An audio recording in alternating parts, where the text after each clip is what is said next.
بسم اللہ الرحمن الرحیم۔ السلام علیکم ورحمۃ اللہ وبرکاتہ۔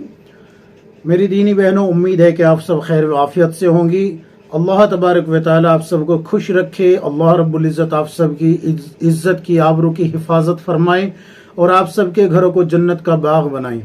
میری دینی بہنوں، اللہ کے رسول صلی اللہ علیہ وسلم کی چند احادیث آپ حضرات کی خدمت میں پیش کر رہا ہوں، جس میں اللہ کے رسول صلی اللہ علیہ وسلم نے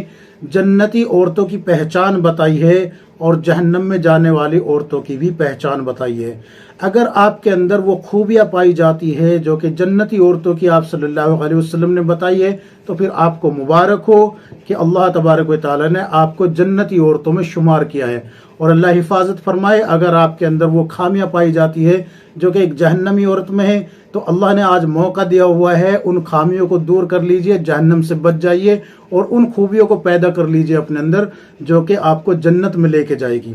سب سے پہلے میں آپ حضرات کے سامنے ایک حدیث پیش کرتا ہوں۔ اللہ کے رسول صلی اللہ علیہ وسلم نے فرمایا کہ جو عورت 5 وقت کی نماز پڑھتی رہے اور رمضان المبارک کے روزے رکھ لیا کرے اور اپنی آبرو کی حفاظت رکھے اور اپنے خاوند کی یعنی کہ اپنے شوہر کی تابعداری کرتی رہے حق کاموں میں، تو اللہ کے رسول صلی اللہ علیہ وسلم نے فرمایا ایسی عورت جنت کے جس دروازے سے چاہے جنت میں داخل ہو جائے۔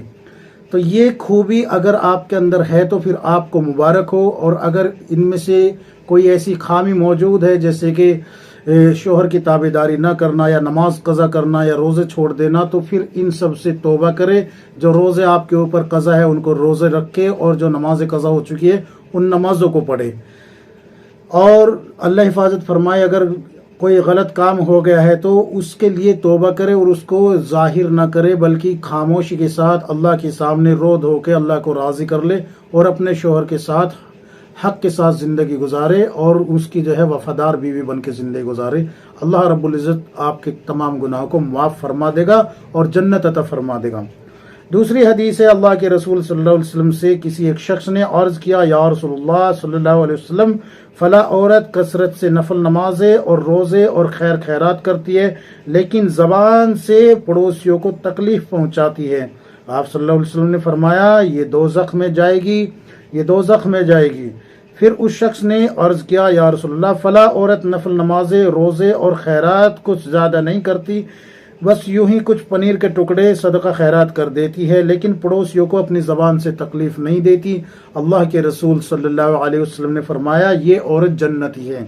تو گویا کہ اگر آپ نوافل نماز پڑھتی ہے، روزے رکھتی ہے اور صدقہ خیرات بھی کرتی ہے، لیکن آپ کے پڑوسی آپ سے دکھی ہے، آپ کے پڑوسیوں کو آپ ستاتی ہے، تو پھر آپ جنت کے خواب دیکھنا چھوڑ دیجئے۔ اگر آپ صدقہ خیرات کم کرتی ہے، نوافل نمازیں بھی کم پڑھتی ہے، لیکن آپ اپنے پڑوسیوں کو اپنی زبان سے تکلیف نہیں دیتی، تو پھر آپ کو مبارک ہو کہ آپ جنت کی مستحق ہے۔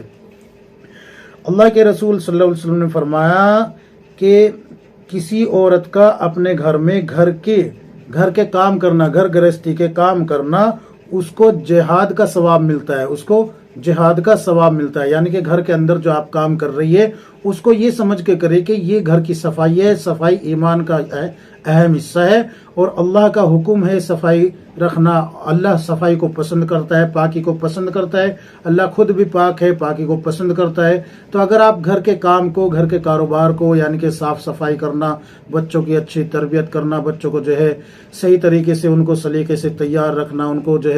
سجا سنوار کے رکھنا، گھر کو سجا سنوار کے رکھنا، یہ سب اگر آپ کرتی ہے تو پھر آپ کو جہاد کا ثواب ملے گا جو کہ ایک مجاہد کو ملتا ہے۔ اس کے علاوہ بھی اور بہت ساری حدیثیں ہیں، دو حدیثیں اور آپ حضرات کے سامنے پیش کر رہا ہوں، اس کے بعد انشاءاللہ ویڈیو مکمل ہو جائے گا۔ اللہ کے رسول صلی اللہ علیہ وسلم نے فرمایا کہ سب سے اچھی عورت وہ ہے جو اپنی عزت آبرو کے بارے میں اللہ سے ڈرے اور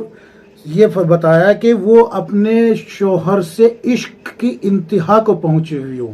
اللہ کے رسول صلی اللہ علیہ وسلم نے فرمایا کہ یہ عورت بھی جنتی ہے، اور یہ سب سے زیادہ بہترین عورت ہے، سب سے زیادہ بہترین عورت ہے وہ جو اپنی عصمت کی، عزت کی، آبرو کی حفاظت کرے اور اپنے شوہر پہ اس قدر عاشق ہو کہ اس کو کوئی اور نظر ہی نہ آتا ہو۔ ایک اور حدیث ہے اللہ کے رسول صلی اللہ علیہ وسلم نے فرمایا کہ اللہ تعالیٰ اس عورت کو پسند کرتا ہے جو اپنے شوہر کے ساتھ محبت اور لگاؤ کرے اور غیر مرد سے اپنی حفاظت کرے۔ یہ وہ حدیث ہے جس کے بارے میں اگر ہم اپنے اندر جھانک کے دیکھیں، خواتین کو کہہ رہا ہوں، اگر عورتیں اپنے اندر جھانک کے دیکھیں، اگر ان کو اپنے شوہر سے محبت نہیں ہے تو وہ اپنے دل کے اندر اللہ سے دعا کر کر کے محبت پیدا کرے، کیونکہ محبت کا جذبہ اللہ کی سوا کوئی دل میں نہیں ڈال سکتا۔ اس لیے دل کے اندر محبت پیدا کرے۔ اللہ کو پسند ہے وہ عورت جو اپنے شوہر سے انتہا کو پہنچ کے عشق کرتی ہو۔ اللہ کو پسند ہے وہ عورت جو اپنے شوہر سے عشق بھی کرتی ہو اور اپنی عزت کی حفاظت بھی کرتی ہو۔ امید ہے کہ یہ تمام احادیثیں آپ بغور سنیں گی، اور اگر ان میں کوئی یعنی کہ آپ کے اندر کوئی خامی پائی جاتی ہے اس کو نکال کے آپ جو ہے خوبی اپنے اندر پیدا کرے گی، اور اللہ کے رسول صلی اللہ علیہ وسلم کی تابعداری، اللہ کا حکم پورا کرتے ہوئے جنت کی مستحق بننے کی فکر اور محنت کرے گی۔ اللہ تبارک و تعالی ہم سب کو کتاب و سنت کے مطابق زندگی گزارنے کی توفیق عطا فرمائے، آمین یا رب العالمین۔